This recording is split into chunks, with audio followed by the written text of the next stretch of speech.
All right, so welcome to our webinar this month, and the topic is the stories we tell ourselves, understanding and rewriting our self-narratives. And I'm Stacey Sutherland, Executive Director of Crisis Care International, and this is... I'm Phil, a psychologist in the Philadelphia area, happens to be visiting South Carolina and doing some work together with Stacey so we could be on this webinar at the same time. So we want to talk about self-stories, the things we tell ourselves today. Yeah, self-stories, these are things that are ways that we talk about ourselves to ourselves. And they may be things that we learn from others. Maybe they were the first memory you have in what somebody told you you were like. Maybe they came from your parents, maybe it came from your community, a teacher, or just something that you thought of about yourself. But these stories are really powerful and they can shape how we feel about ourselves, they can shape what we think about our future, and they especially show up when things are distressing. Yeah, yeah. So this session is meant to not be therapeutic necessarily, but very reflective. So we're going to be asking questions and we're going to be talking about some of our own experiences with self stories and then also like clients who we support and help.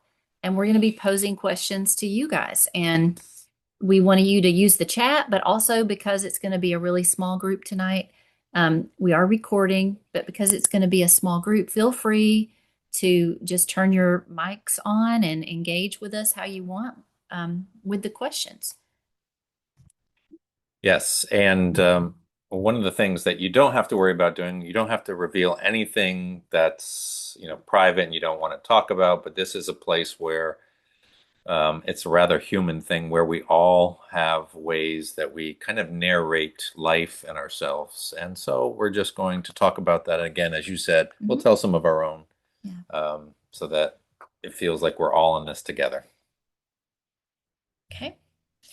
So our first question for you is think about a label that you've used to describe yourself with this week. So for instance, um, I am, I'll think of one for myself. I am a bad friend. That's kind of a negative label, Hmm. but I have felt like that. So that was a story I told myself this week. Yeah, and I think about one that comes up pretty often. Since I've been traveling, I often go over to make sure I haven't forgotten something really important because I have forgotten things a lot in the past. And I remember my mother once telling me, you'd forget your head if it wasn't attached because I probably lost something. I remember I lost my glove at the baseball field or I lost a jacket at school. And so there is this sense of a story I have is I forget stuff.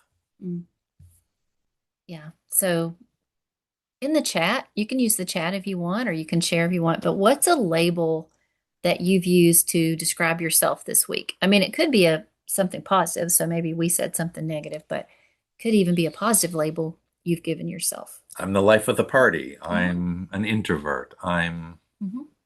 So just put some of those in the chat, and if you want to share, okay, and we'll pay attention to what's going on there. So again, we're going to define self stories. These are narratives that we tell ourselves about who we are. They're often shaped by our past experiences. Like you mentioned, you have forgotten things in the past. So then it mhm. kind of entrenches that idea. I'm so forgetful. So shaped by past experience, sometimes there are things that we say about ourselves. It could be something other people have said about us, and it really gets sinks in into us. So I see a couple here. I'm a bad listener. I'm an emotional slushy. Emotional slushy. I like that. I think that's a great Hmm. term, but I hopefully it's something you enjoy about yourself. Hmm. And, you know, there's a distinction, right, between the facts and interpretation. And so, what our brain does, it seems to have this confirmation bias. It looks for ways to confirm Hmm. the story. So, I'm an emotional slushy. So, my brain now, every detail or instance it finds to support that, it reminds me of those things. And then that story just becomes more and more entrenched. It's like we keep track of only certain data. You know, you all are students, or most of you, I think, are students. And so you think of students as being kind of scientist oriented and objective. But in fact, our stories, they grab little bits of information and create a narrative. They create a sensation on the basis of just some data, and we forget other data. Like a good one, maybe an example that you all might relate to this week is, well, let's just say you didn't do well on a test. So I failed a test. Now, the story becomes I'm a failure or I'm a bad student. That's the difference between maybe the fact was maybe you did have a poor test result, but the extrapolation and the interpretation, and thus the story becomes I'm a bad student. Maybe I shouldn't even be in school. Maybe I Mhm. should go home. Mm. Maybe I should do something else. Yeah, something similar to that could be I recently made a decision that didn't turn out well. And so I become somebody I'm a bad decider. I make bad decisions versus I made a bad decision or I made a decision and it didn't turn out the way I thought. Notice how one is very labeling, I'm a bad at deciding versus I made a decision that didn't turn out well. Mhm. Why do we choose one of those ways of telling the Mhm. story over another? Well, it even when I hear that, it sounds like almost like it becomes this identity. Mm, I am something instead of I had this experience, yeah. which is more factual. I had the Hmm. experience of doing poorly on a test, but now it becomes part of my identity and who I am. Somebody mentioned being a bad listener. Somebody else says a bad decider, like I'm indecisive. So I always notice when it comes to self narratives for me and even like my clients I work with, I'm listening for I am. Hmm. I am. Um, and the origins of our self narratives, it can be things people have told us. It could be our own experience, other things like cultural things. What else? I think about I have a son who's 27, and when it's around birthday time, sometimes we'll tell stories about what they were like as children. And my son was very active. And I remember when he was 2, and I found him climbing up a pole that I was very worried about how he was, he could barely walk, and yet he was climbing up this pole. And we tell stories about my son Samuel and how active he was. We're helping to create a story about him. And Mhm. we even see that today. He's active today, and it becomes a bit of this story. And so a self story can be a positive thing. Hmm. It can be something that could be really encouraging about you that you want to be true Hmm. about you. But but really self stories don't take into account all the pieces. I mean, Right. there's more. Um, and we have a tendency to like listen and agree with the stories um, rather than really pay attention to the feelings and thoughts we're having around the Mhm. story. I'm seeing this from Linda as well, saying sometimes I feel like I'm too much. Like I Mhm. like my emotions, but sometimes I feel like I'm not normal. Those Mhm. are common stories that people have. So thank you for sharing that. That's really helpful. Yeah. And some of that could be the feedback you get from other people, right? What if our stories even we might insist like, no, it's really true. I am a bad student or whatever. I'm objectively, Mhm. but it's not all the information, Yeah, that's right? right. I think of my own story. I started with my self narrative on here, like I'm a bad friend. Where did that come from? This week, I found out that one of my best friends had really been struggling, and I had intended to reach out to her and kind of forgotten when I got around to it and we connected. I found out she'd have a terrible week, and I felt like I am such a bad friend. And I started thinking of all the ways I'm a bad friend instead of the ways I've been a good friend over the years. It was so easy to do that. I don't know if you've had a time where you recently feel where you just had that experience too. Yes, I did.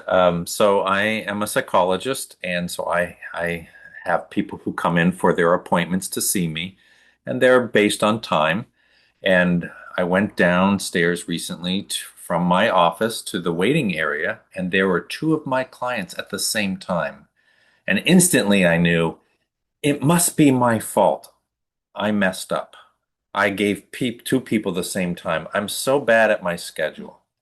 And you know what? On this particular time, actually, it was the client who was mistaken. But I instantly assumed it must be me. I probably made the mistake because that's me. I am forgetful to put somebody in my schedule. And so it's kind of interesting that I instantly felt it in my stomach. I was upset with Mhm. myself. And even after I learned that it wasn't probably my fault, I still felt that it probably was. That's interesting. You can feel it in your whole body, even. You have a reaction to your story like this. So, here is a reflection for you guys, a question. You can answer this in the chat. More specifically, think of a time recently that you struggled with a self story. What did you tell yourself? What was the story that you told yourself in that moment? And if somebody's brave and they want to take themselves off mute Yeah. and share with us a brief little snippet, feel free. Yeah, please feel free to share a story. We've been very transparent and shared a couple of hours just now. Can I go ahead? Yes, please. Please, Martha, go ahead. All right. So it was the month of March. I Mhm. was trying to make some investments with like some people. I really thought that I trusted these people. So when we started the investment at first, the first round it was good, and the second time when I did it was so good. But then the third time I invested the money in them and I was expecting a return. They didn't send it back to me. So I was very pissed with myself and I thought maybe it was a dumb decision in the first place. Like, why would I trust people? Yeah. And for me, it just completely broke me. So and for real, I have been upset about it from the time it happened until now because it's like something really big for me. I know to other people, they might think that it's small because I tried telling my friends what happened. They really didn't see it like that. They were like, no, these things they happen. You'll get over it. You just need to give it like some weeks. I tried giving it weeks. It didn't go through because the amount of money that I put in was a lot and I was expecting some really good investment. So from that time it happened, I was just thinking like I'm really dumb for doing this. I shouldn't trust anyone from now on. Mm. Yeah. You really highlight something in that. So thank you, Martha, for sharing that because our stories are not just about ourselves, they're about the world, right? Or about our friends, our Mhm. communities. And so Yeah, I hear that. I shouldn't, I maybe I made a bad decision, you could say in there, but also I can't trust other people, right? That Yeah. becomes a storyline, which is sometimes probably true, and other times maybe not as much based on the data, as we say. Yeah, Yeah. thank you for sharing that. Anybody else want to share?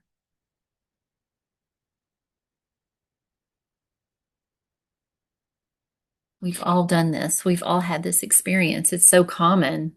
As Martha said, something goes wrong. I feel so dumb. And then, like you mentioned, it extrapolates out to this story about the whole world or about other people, even. I can't trust anybody. Nobody's trustworthy. Why did I trust in the first place? All the questions, it kind of spirals out of control. So, how do we spot this, Phil, when it happens?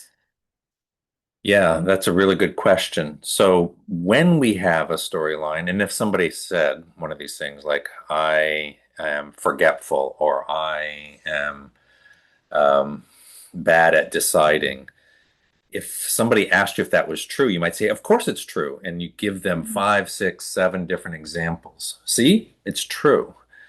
But that isn't probably the best way to determine truth from story. And story, of course, always has some true. It's always based on some facts, but maybe there are some other things that can help us spot a self story that is having more control over our identity than we would like. So, how did you know? First off, when you hear something that is black and white, meaning it's all or nothing, either I'm great or I'm terrible, I'm terrible at this, or so when you get this all nothing kind of a sensation to the story, that's a red flag, we say. That's Mhm. a sign that it might be a self story that's operating. So, like, if I think I'm a bad friend, I'm just a Yeah. bad friend, the difference between that and saying, I wasn't such a great friend this week, to my friend, you know, Yes, to or your friend that I think you're in talking this about, you instant. probably have known her for 40 years or so, Mhm. and so you've got 40 years of fabulous interactions with her, but a sensation that came up in a way that is a little surprising, that black and white Yeah, language. I'm good or I'm bad. Mhm. Another way you Yeah. can tell that you have this story is that it becomes something that it gets stuck inside you and you kind of just spin over. I can't believe I did that. I can't Mhm. believe, how could I have done that? Then what's wrong with me? That sort of really self-critical approach is also a sign that we might have a self story going on, or maybe it's really intense. So let's say in that time I went down to the waiting room. There were two people down there, and it was my fault. Did it something like, okay, I dealt with that, I apologized, I rescheduled, and I went on with my day, or did I stay upset for the rest of the day? The intensity was Mhm. really high, almost to the point where I felt like I needed to go home, right? And stop working. Did you think about it all night too, or like really Yeah, roll it over in your head and yeah. think, why did I do? And you know, I hear that a little bit in your story, Martha. Hmm. It's just normal, right? Like we run it through our head. Why did I do that? What was I thinking? Or can I really trust these people? And all that rumination and Yeah. thinking that goes on. Yeah, and one final little sign is it feels permanent. It feels like I am, not I did something that was a mistake, but Mhm. I am a mistake, right? There's shame usually attached to it, where it just feels like I am this thing. It's permanent. It's Mhm. forever. I will never be anything but this thing. Even if a good thing happens, it's only like almost a fluke, as we say, a lucky thing, because really I'm bad at dot dot dot. Yeah. So spotting a self story, like it's so important. If we don't notice it, like recognize it, acknowledge that's what it is, this is what's going on, then it just keeps going and growing. And in a minute, we're going to talk about how powerful of an effect these stories have on us. But there are some signs that we're getting hooked by our story. And some of those might be feeling stuck. If you've ever felt kind of stuck and I don't know what to do, or this is how I am, I can't change. Like maybe you feel very limited because of your story. Um, my, like you don't have choices. Well, I'm a bad student, so why? I don't know if I can really try for that degree or for that class or whatever it is. And it might make a barrier Hmm. for you to other things that you want to try because you just, I don't know, you just decide why bother doing that. You know, I'm so limited by my story. Um, it can also cause you to move away from the things that you value. For instance, what if I got hooked by this idea? I'm a bad friend. I just haven't been a good friend to her. Um, and I'm embarrassed by it, kind of ashamed that I haven't reached out and she's going through this hard thing. I get hooked by it, and what could happen is I could find it more difficult to reach out to her. Maybe I start avoiding my friend because I'm ashamed or embarrassed, and then we start losing touch. She feels maybe she misinterprets it, like I don't care about her, and that really moves me away from something I value, which is connection with my friends and community. And all because I got hooked by that self narrative.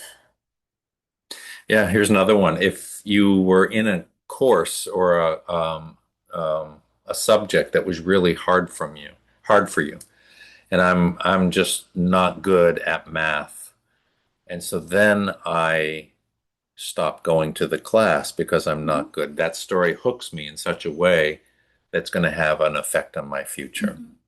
Why try, right? Yeah. Um, all right, so we're in a small enough group. I think we can all do this together. So you're going to have to unmute yourself to engage with this part. If you're in a place, you can do that. Um, let's share some examples of a story that you're comfortable sharing. Um, it can be something maybe you shared earlier, even in the chat or in the group, about a self story that you have, um, that you hear in yourself. Maybe it's something you've heard from somebody else. If you don't want to share your own thing, that's okay, right? What are the cues that help you notice it was a story? Yeah, so we've been describing here some of the signs that you might be stuck in a narrative or a story that's affecting how you even function. And so now we want you to think about what cues, what signs in your body, signs in your mind, In your in your actions, actions that might behavior. tell you you're kind of stuck in a story. All right, so this is time to engage. And you can write in the chat if you want to do that, or you can unmute yourself and share with the group.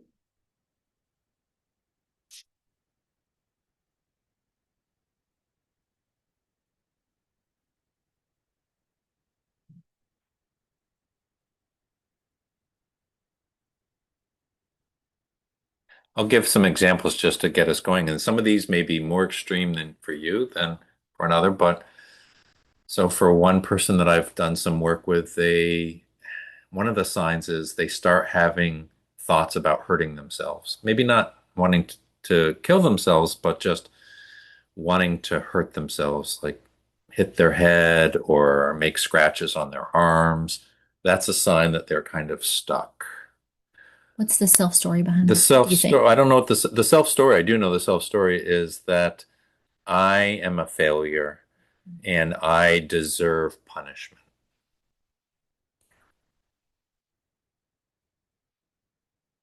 Okay, that's a good one to, Yeah, that's hard to yeah. hear that. What are some of the others? Anybody want to share?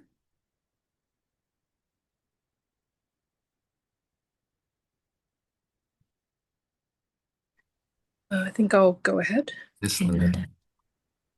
Linda. So I have a couple of them actually related to the one you just mentioned.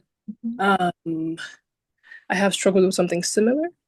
Um, Usually it's like really wanting to hit a wall or something, Mhm. something that might hurt, but not to punish, but like to feel because I've been Mm, feeling stuck for a while. So it's like a need to like wake up my body or something. mm, Um, but I've been dealing with that, thankfully. mm, Um, and I think on like the softer side, I do usually feel just like really paralyzed. Like my heart beats really fast, but I can't feel like I feel like I can't move. mm. So, and that's like attached to different, really different self stories. But yeah. Yeah, thank you for sharing those things, Linda, because it really shows how even physically these things impact us. They're Yeah. powerful. It's not just words, our bodies respond to them, right? Right. And that's one of the signs I think for you, Linda, is your heart races, you feel like you need to run maybe or activated, but you also feel Mhm. frozen maybe. That's really an excellent example. Mhm. Thinking about self stories as things for people who've experienced trauma, for instance, the story might be repeating for them, I'm helpless. I'm helpless. I don't have any power. Um, and they feel frozen or stuck or in a state of hypervigilance all the time. And sometimes it's really hard to even encapsulate, like in a sentence, what our self story is, the message that we're internalizing. Um, it might take some time for us to parse that out, reflect on it. Anybody else want to share? Thank you so much, Linda.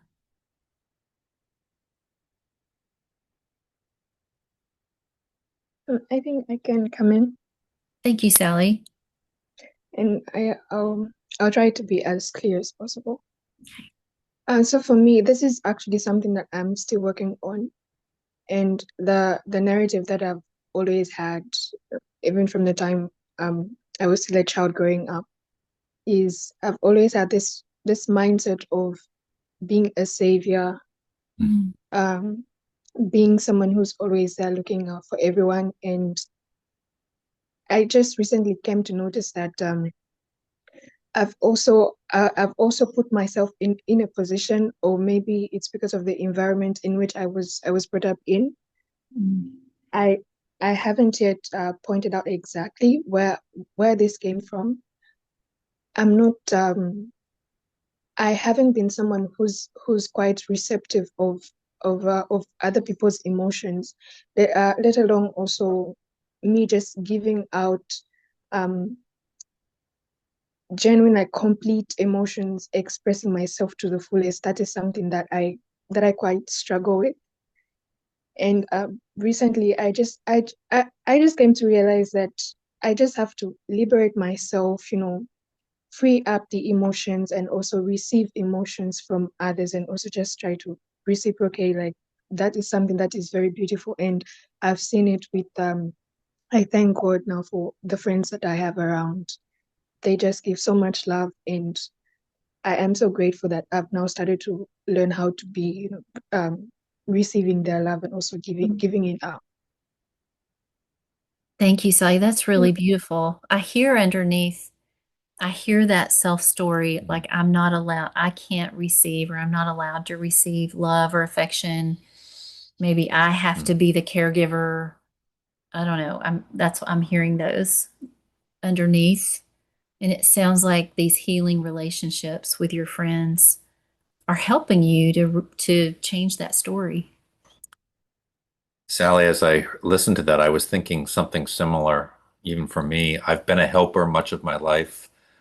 Um, and you can start to believe that the only way to be a helper is to be the one doing for others, listening to others, taking care of others, savior stuff, as you mentioned, almost.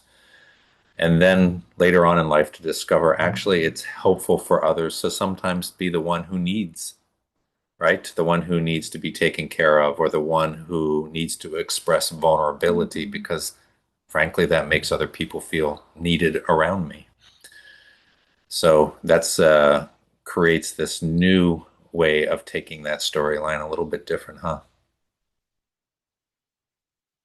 Thank you, Sally. Anyone else want to share? Yeah, I would like to share. Okay, Liana. Um, Recently I had a similar situation to what you said about feeling like a bad friend. Um, I had a best friend who, like, she was my best friend. I was very close to her, but because of a lot of things that were going on in my life, I withdrew from that friendship and we're no longer as close.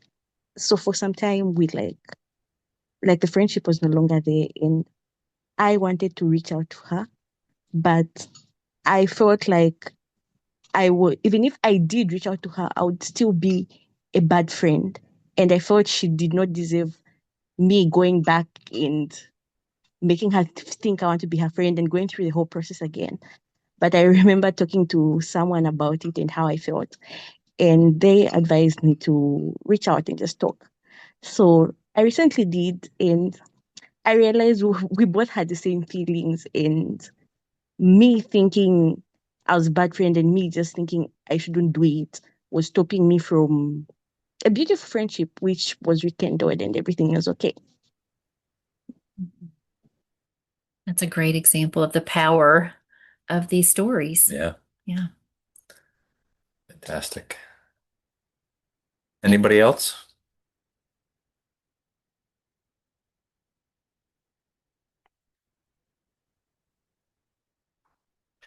Well, I think we're making the point here. I hope that you are capturing our point, which is these stories that we tell ourselves, about the world, they really are powerful and they do shape maybe our behaviors and our understanding of ourselves in the world.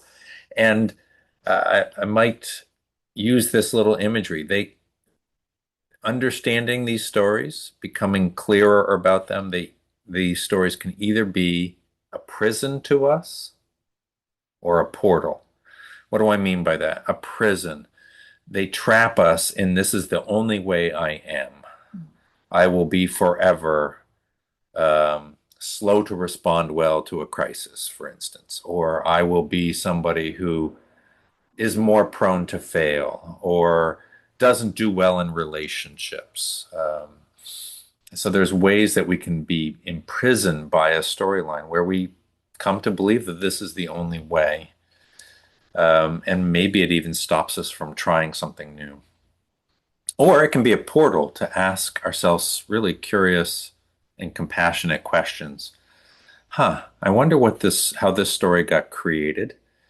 And we'll talk a bit more about this in the future, but how might I begin to adapt and change the story that I tell myself or about the world? So we want to be thinking about how powerful they can be and that we actually have a shaping influence. Now, you might feel like I just can't see myself in any other way. I think about a friend of mine who often feels like when there's conflict, it's always their fault. And so they actually go around apologizing for things in relationships, thinking that somebody must be upset with them. My friend came late. They probably didn't want to spend the time with me. They are only doing it because they feel bad about me. They don't really like me as a person. And that could become a prison or the portal, which is, how did I come to write this as the way I am seen in the world? And so that's where we want to move towards sort of that way of thinking about noticing the stories, naming them, and what we can do to respond to the story. Yeah. So it's important that we spot them. We identify, I'm having this story. This story is coming to me. Maybe it's coming from inside me, like we said. Maybe it's other influences giving me this story from outside of me, but it's a story. And noticing it, first of all, number one, and how our language to ourselves, and we call it diffusing from the story. So it's basically, I'm going to separate it from me a little bit. So instead of saying, I am a bad friend, I'm having the thought that I'm a bad friend. Yeah, does that make sense? You know, when something's fused together, it's immobile, it's stuck, it's always going to be there. And when we defuse it, maybe it's a rusted on bolt and we've sprayed it with something that's helped us to get it off. So notice the difference between I am a bad friend, and the difference, I'm having the thought that I'm a bad friend. And then it actually helps us to realize this is just a thought that I'm having. Now, notice the difference between this and me. What if I were just trying to convince myself, no, that's not true? And I get into this argument in my head about whether it's true or not. Now I'm in this battle. Or somebody says, no, replace that negative thought with yourself about something true. Well, maybe this thought feels really true. And if I'm trying to replace it with a good thing, I can do a lot of that positive talk, self-talk. But I can really get into a battle like that, right? So what if instead I just notice and acknowledge in the moment, I'm having this thought. And I'm not judging whether the thought is true or not. I'm just starting out with, I'm noticing. I feel like a bad friend, or I'm having the thought that I'm a bad friend. Yeah, it helps us to identify a pattern that might be there. So let me make a little example. Let's say, Stacey, you and I get together to do some work, and I notice that you're kind of quiet. And afterwards, we go our separate ways to go home, and I'm thinking for hours, like, oh, I think I must have offended Stacey. She didn't really want to be there. I must have done. So I have this little rumination. Remember that all or nothing. It's probably not going to work out well. You probably don't like me. This is that black and white thinking.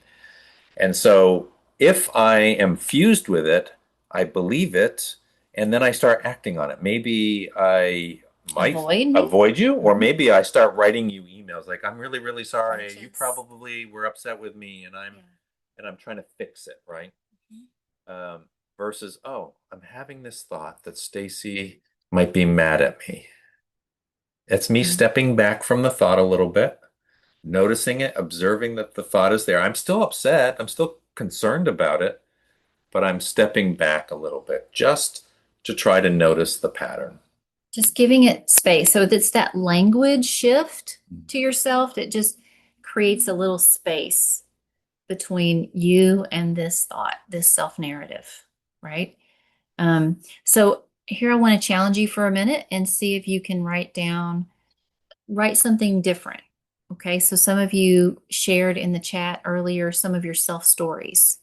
How could you rewrite that? A story I often tell myself is, I'm a bad friend. So that could be a story you tell. What if I want to replace that and say, I'm having the thought that I'm a bad friend, or I notice sometimes I think I'm a bad friend.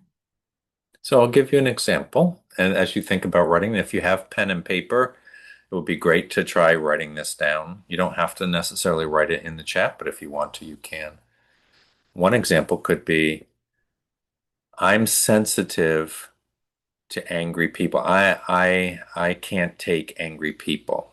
Well, there's some truth in that, but there might also be, I'm aware when people's emotions are really strong. So notice how I changed that from a negative, I'm too sensitive, to I'm aware when people are having intense feelings. I'm having the thought that I'm too much versus I am too much. Mm-hmm. So go ahead, try writing down one of your I ams and then see if you can write down, I'm having the thought that. And what does that feel like?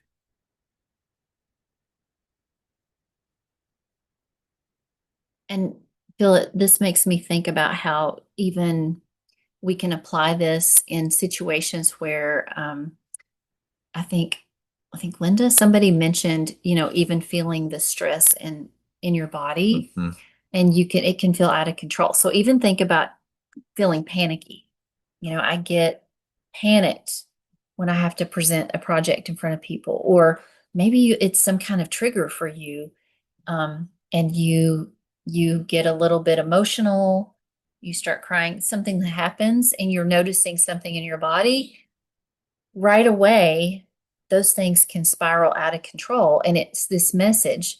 And here's one of the things I want you to remember about self narratives is sometimes it's a message that we're not even cognitively aware of the message that's coming in. But, I know for myself, I've had times where I really got panicked about something and I was having all the physiological responses of panic and anxiety. And because I'm a crisis responder and everything, I'm not supposed to get panicked, right? I'm not supposed to have panic attacks and trauma triggers and all this. And when I do, I will feel ashamed because somewhere back in my mind is the message that I'm not supposed to feel like this, that's weak. So it's like an interpretation happens with my story. So often the story's there and there's this negative interpretation of it too. And so then that carries some other emotion like shame, like you mentioned, guilt, whatever it is that comes over you. And those are also things you can practice this language with. So, okay, I notice I'm feeling, what are you feeling in your body? I notice I'm feeling a lot of distress right now, or I notice my heart racing and I feel really anxious or panicked. And let that be something that you observe. Kind of like we tell people all the time, become a student of your own body, become like a detective of you and notice. And then notice and name that thing. I'm noticing that I feel really anxious or panicked, or I feel afraid. I notice I feel really ashamed right now, that this maybe means that I'm weak. Well, and see what Whatever. you've just done there is there's the what is happening. My heart is racing. I'm feeling panicky versus the why. The why says, I feel this way because I'm weak. Yeah, I just made an interpretation. Did you notice how meaning that of works something. out of the meaning out of it? We're stepping back and just describing the what. So I'd love for you to actually just think about this. If you practice this, moving away, one step away from I am to I'm having the thought that dot, dot, dot, right? What did that feel like to step one step back and remove yourself from the interpretation just to have the description? I'm having the thought. Or I'm having the feeling. You could say Mhm. that too. I'm Mhm. having a feeling that, having the thought that. Yeah. Did you notice anything in that stepping back a little bit? Now you're like an observer. Mm-hmm. There's a little bit of neutrality about it, I feel Yeah. like, when I do that. Sally noticed it. Mm. Just try that for a second in your mind, just or out loud, say it out loud. Freeing, Yeah. yeah, Linda. Let's see. This is a good question from Mwila. If noticing a reaction before it spirals out of control requires a positive shift to control it, how exactly do you draw positivity from a negative and painfully overwhelming moment? Let's talk about this because I don't think it does require a positive shift to control it. It's more of a neutral shift, maybe Yeah. from negative to neutral, or just to observe observation versus interpretation. Like, so what we were saying earlier about some people try this attempt at replacing it with a positive thought. We are saying that's not what we're talking Because you don't about want to get into a debate with yourself. because then it is become a debate. It becomes this struggle. And because we realize that some of these stories are messages that we internalize and hold, they are from really terrible, horrible things that have happened to us. And we can't put a positive spin on those things. They're real and they're really hard things that sometimes we believe or feel. So thank you, Mwila, for clarifying that. It's we don't put a positive spin or shift. We accept it for, okay, this is how I'm feeling. It's a thought I'm having or a feeling I'm having. It's not who I am, right? It's a little externalize it, neutralize it a bit. So noticing and name it, that's the next thing, and then responding to it. Yeah, let me give a little example. I do work with, as a psychologist, with people who've gone through significant betrayal trauma. That's where somebody who should have cared for them, loved them, protected them, didn't. And so that makes it very hard for them to trust future relationships. And so a client might come to me and say, I'm really worried that you're tired of me, that you just wish I would go away. Or if I were to make a suggestion to them, they start to worry, feel like I might be trying to control them. And then there's some shame that they're feeling like I'm just too much. No one can help me. It would be easy for me, who really does care about them, to say, oh, no, no. Of course you don't trust because of what happened to you. This is actually a sign that you're aware that there are dangers out in the world. That's a positive spin, right?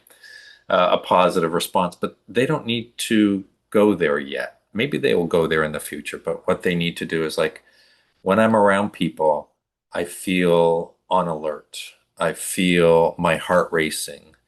I notice worry that they may be trying to hurt me, or I start viewing the future like, if I let this person in and become safe with them, they could hurt me in the future. So we're just identifying that as a notice without it becoming a fused story. I will always be this way. Yeah. And we talk about engagement with the story. Every story doesn't need us to engage with it like that. It doesn't, we can acknowledge the distress that we're having. Right. Yeah, so let me talk about that. So if step one of what can we do with this, we just covered step one, which is I need to notice the story. I need to name it, maybe step back from it. That's all part of step one. Step two is starting to respond to that story. And actually, the first thing we might do to our story is just pause the story. When I am anxious, when my heart is racing, I'm flustered, I'm upset, this is probably not the time to get into a discussion with it, right? Maybe something just happened. A bad thing happened at school, and I'm not sure how I'm going to handle it. do I need to get into the storytelling at this point, or can I just say, like, I am distressed, but this is not something I can handle right now. I need to pivot, or I need to move to doing the next thing. Like, I need to make my dinner, even though I'm not sure what to do about what happened at school. Right. So it might not be the time to act on it. We need that space Hmm. from it. But okay, let's talk about when is it time to explore, when you're ready. Sure, but just before you do that, I'm thinking about this from two different things. You have your own stories, but you know what? You're probably really sensitive to your friends' stories about themselves. So you Mm-hmm. may have a good friend who is mad at themselves. They're beating themselves up. They're feeling very depressed that they're never going to be successful, and they're really overwhelmed with that. And you as a friend might be trying to argue them out of it. Like, no, no, you're really successful. It's going to go well. And did you ever notice that actually maybe either become quiet or overly agree with you so that you'll stop talking, or maybe they start debating you? That might be the time to pause the story. Yeah. Like, okay, yep, you're really distressed. It's okay. Let's go get food. Let's go for a Yeah. walk. I love this that you're slowing it down because that in noticing in the moment, like what's the need in the moment? What does my friend need?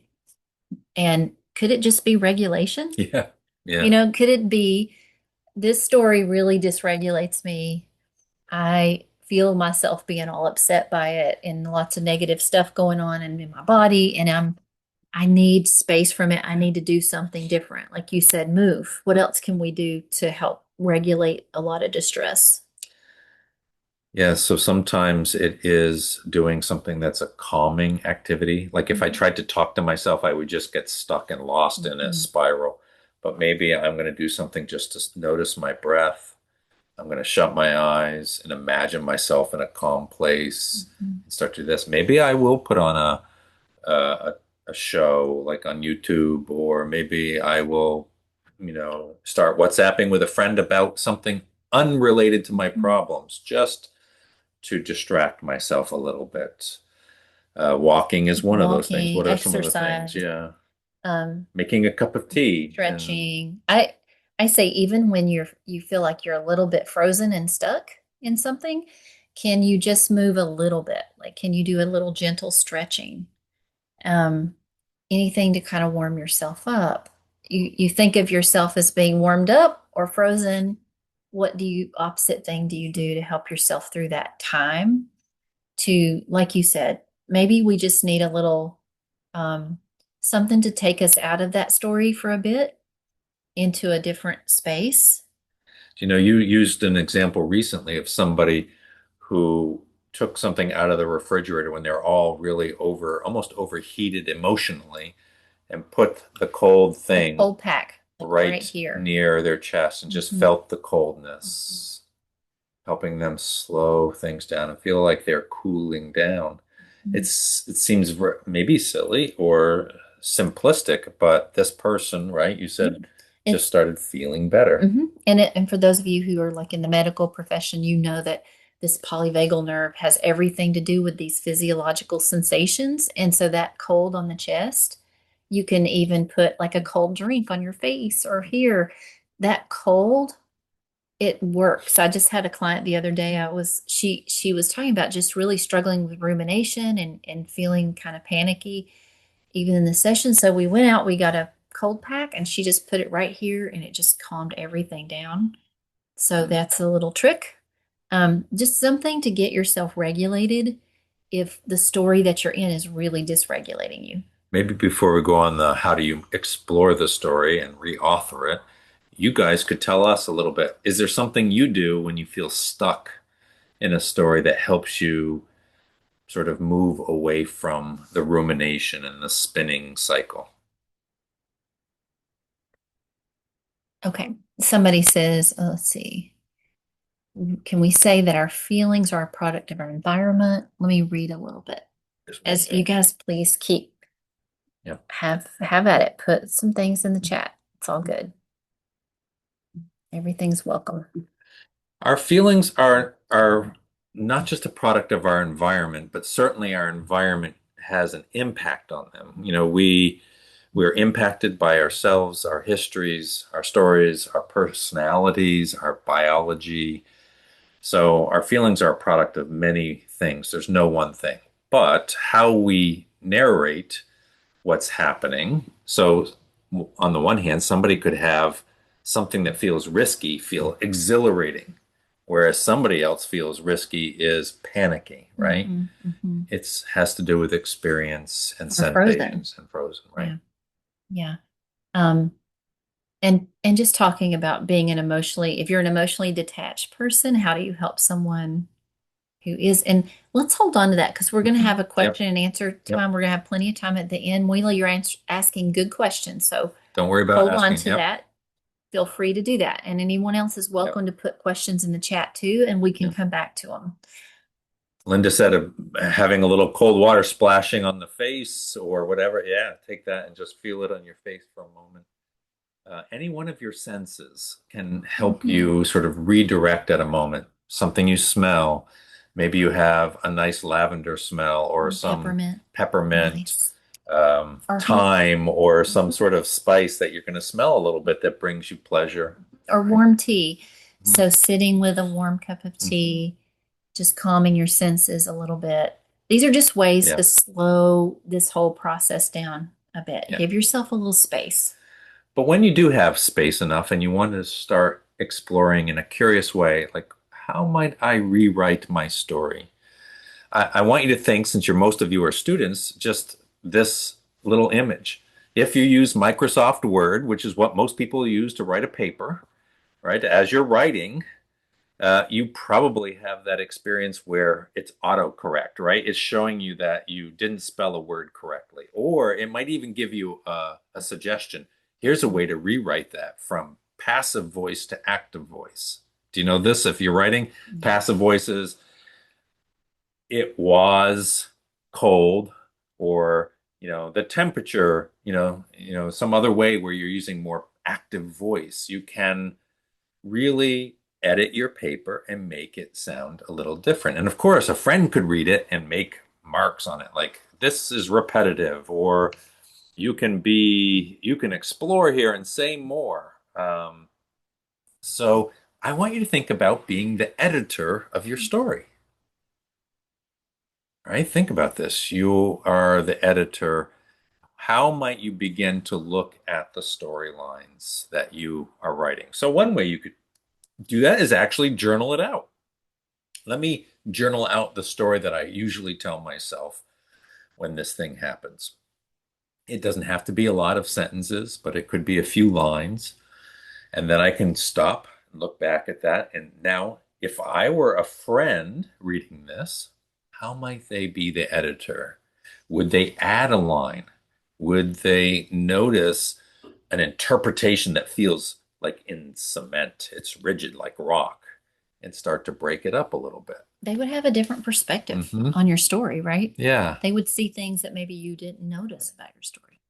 Another way, if you had a really trusted friend that wasn't going to judge you and wasn't going to lecture you, but say, like, I have this narrative about myself. How would you tell it about me? What would you say instead?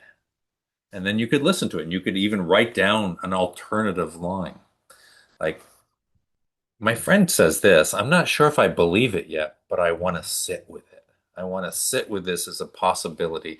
So instead of saying, I have too many strong emotions, maybe I'll start writing, my emotions are a sign that something is happening that's important, that I want to listen to. Notice that one goes from I'm too much to... You kind of went from judging it to just factually writing. I have emotions that are strong. I have emotions that are strong, and they tell me something about my world. You could even write, I have strong emotions, and sometimes I listen to them, and sometimes I don't. I was thinking about Martha's story, and she said how her friends are kind of helping her. And I was thinking, another way to tell that story is, okay, I tried something with investing that seemed reasonable with the information that I had. And I was getting data back that seemed to confirm that I was on the right track, and I kept doing it, and it didn't turn out well. Those are the facts, right? There's no judgment with that. It didn't turn out well. I did the best I could with the facts that I had. So they're just different ways, but a good friend is going to give you some more perspective, maybe. Yeah. And they maybe can help you write what we'd call an alternative storyline. Here's another thing that's also true about me. Notice I didn't have to get into a debate about that other thing. Sometimes I'm indecisive, and other times, and then you write a different storyline that makes you feel like, oh, I may be sometimes indecisive, but I'm also. It's not a competition between the two, it's just also, right? An and rather than a but. Mm-hmm. Right? Yes. I think of times where someone's helped me, like recently with the story about my friend. I'm a bad friend. And I said to my sister, I feel like a bad friend, and this is why. And she said, she reminded me of all the good friend things I've done and like how close I've been to this person and ways we've supported each other. And that just helped put it in perspective to me a little bit. Maybe you could tell a story here if anybody wants to chat or come off mute. What did somebody do for you in helping you see yourself a little bit different?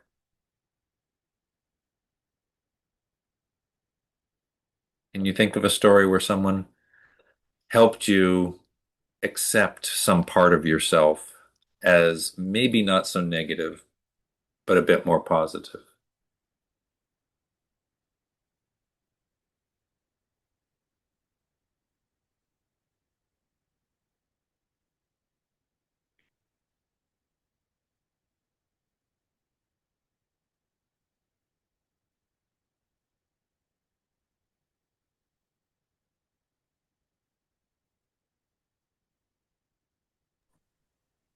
I'll go ahead.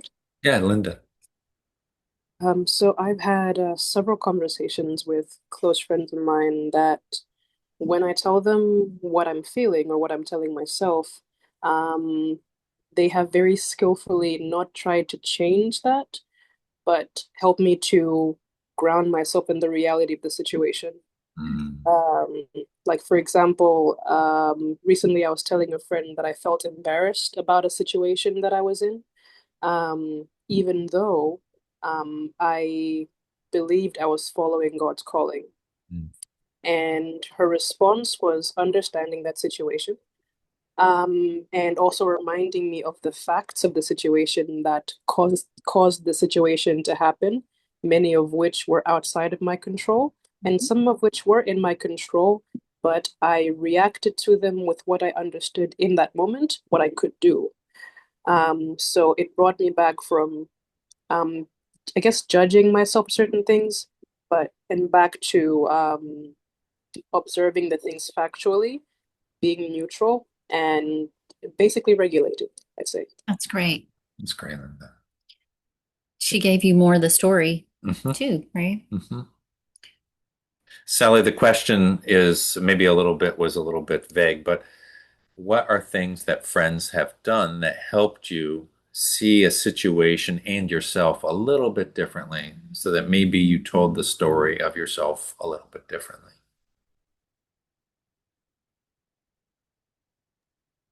I think I have a story. Okay. Yes, please. Um, it's not necessarily what someone said, but me looking at myself anyway. Since coming to Morocco, I think I don't know, I've become significantly darker than I was, and it made me insecure. For a long time, I felt insecure about it because I was not used to seeing myself that dark. Mm. So I remembered how my mom was significantly darker than I am, and I always thought she was beautiful, and I always loved her color. So I remember one day I sat down and I thought of why do I think my mom is beautiful even if she's dark, but I am insecure about my color? And it helped me accept myself and whatever phase I'm going through. So I feel like sometimes what's helped me in a lot of instances is seeing myself, putting myself in another person's shoes and seeing how I would react if what's happening to me was happening to someone else, and thinking I would be kind to that person. So why am I not kind to myself? That's beautiful. That's an amazing story. That's exactly right. Why aren't we so kind to ourselves? You know, Yeah, when we are able to step outside of our experience and ask what I feel about someone else, just exactly how you said it, Leanne, it can very much help. Because sometimes we have this like, well, I would, of course, be very gracious to you, but not for myself, right? Sometimes we exclude ourselves. Anybody else want to share? I also have something to share. Please. This is something that I was taught by my mom, and I think up to now I don't really I'm not really sure if I've completely understood it, but according to the way that I've understood it, it has really been helping me. Mm. And in terms of how I feel, like my emotions, feeling bad about situations. I remember there was this one time, it should be 2 years ago.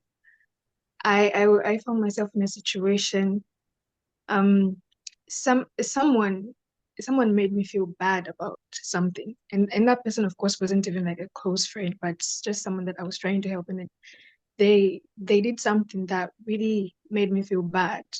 Mm. And I remember I was so broken, and I got my phone, I called mom, and I started, just complaining and explaining everything to her.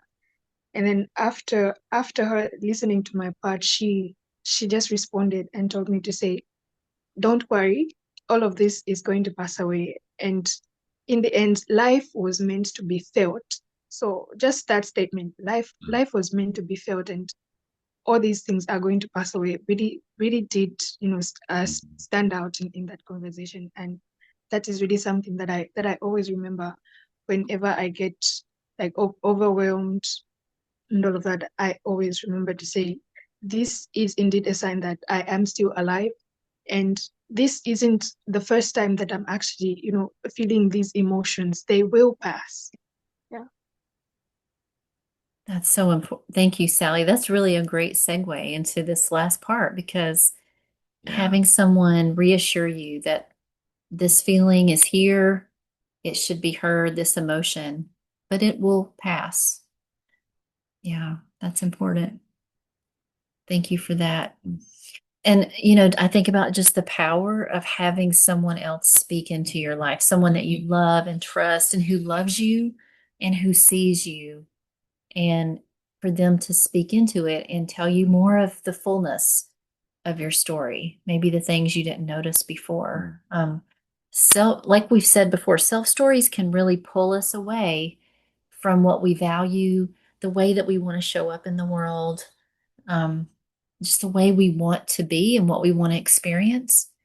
And so, reconnecting with our values.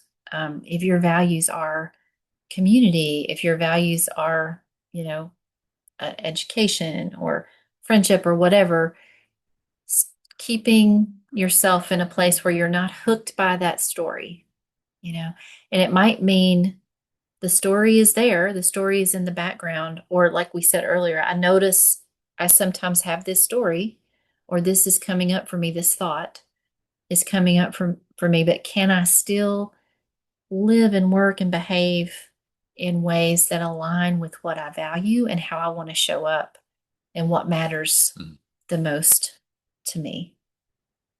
Yeah, really well said. I think that's called flexibility, right? Where I can consider and allow others to point me to a consideration of another way to see myself in the world, to see myself as having experiences rather than being something that is either or, right? Mm-hmm. Yeah, moving away from those very black or white thoughts or statements about myself. It's either this way or that way. Yeah. And really flexible. Yeah. Cognitive flexibility is what we are. Right. Psychological flexibility. It's It's key. And you're not battling those thoughts. It's like we said earlier, there's no battle, there's no trying to replace it. There's an acknowledgement that it's there, and it may not be the whole story. There's other possibilities to consider. So we want you to take this, what you've learned today, and just see how you can apply it. If something works for you, let us know if it does. You are welcome to reach out to us at any time. If you're not on the WhatsApp group, but you want to be, if you add your name and email address to the chat, we will get you connected to the WhatsApp group for students. But we'll open it to questions right now. So if you want to unmute yourself and ask a question or type it into the chat, this will be our open Q&A time.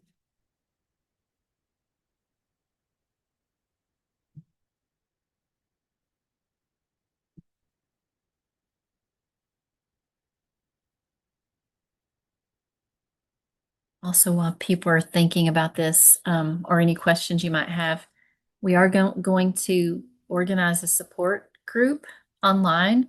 And so we'll be starting that later in June. Probably the second half of June, we'll meet for the first time. And that'll be a small group led by one of our CCI facilitators. And we'll discuss things like narratives and stories we tell ourselves, and it'll be a place to get to be able to share more openly in a small setting with one of our facilitators, and to learn a little bit. And so we hope that you'll join us. And if you're interested in that, you can let us know. I'm going to put my email address in the chat box just so you can feel free to reach out. And I'll also put my WhatsApp number.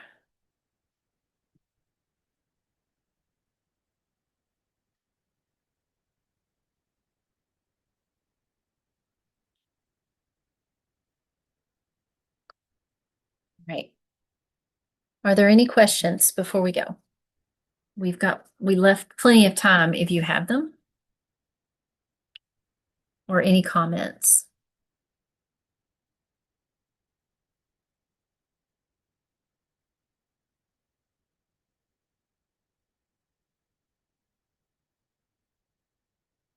All right, well, maybe no questions. We want you to leave with this reminder that we are interpreting beings. We are, as humans, we interpret our world. We don't just react to it. We are storytellers. Maybe you've got somebody in your community back home who you said, oh, they are storytellers, and they tell these stories that pull you in and take you into amazing worlds and ideas. But we actually are all storytellers. The question that we've raised here today is, what story are we telling about ourselves and about the world? Do we have opportunities to reconsider those stories?